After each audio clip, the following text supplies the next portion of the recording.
ഈ മുറിവ് വന്നിട്ട് എത്ര കാലമായി? 6 മാസമായി. ഈ മുറിവ് എന്താ കരിയാത്തതെന്ന് നമുക്ക് മനസ്സിലായോ?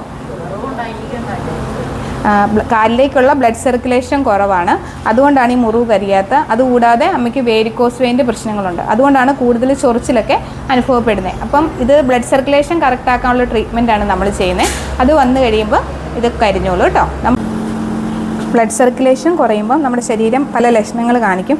അതാണ് കാലിലുണ്ടാകുന്ന കറുപ്പ് നിറം, അതുപോലെ തന്നെ കാലിലുണ്ടാകുന്ന മസിൽ കയറ്റം, കാലിന് മരപ്പുണ്ടാകുക, തരിപ്പുണ്ടാകുക, ഇതൊക്കെ വരുന്നത് നമ്മുടെ ശരീരം കാണിക്കുന്ന സർക്കുലേഷൻ കുറയുന്നതിൻ്റെ ലക്ഷണങ്ങളാണ്. അപ്പോൾ സർക്കുലേഷൻ കറക്റ്റാക്കി നിർത്തുവാണെങ്കിൽ നമ്മളിങ്ങനെയുള്ള കോംപ്ലിക്കേഷനിലേക്കൊന്നും പോവുകയില്ല കേട്ടോ. നമ്മൾ മെയിനായിട്ടും ബ്ലഡ് സർക്കുലേഷൻ കറക്റ്റാക്കാൻ ഒരു ക്ലിനിക്കൽ ട്രയൽ ചെയ്ത് പ്രൂവ് ചെയ്തെടുത്ത ഒരു ആയുർവേദ പേറ്റൻറ്റഡ് മെഡിസിനാണ് നൽകുന്നത്. അതോടൊപ്പം ചെറിയ മസാജ് പറയുന്നുണ്ട്, പിന്നെ ഡ്രസ്സിങ്.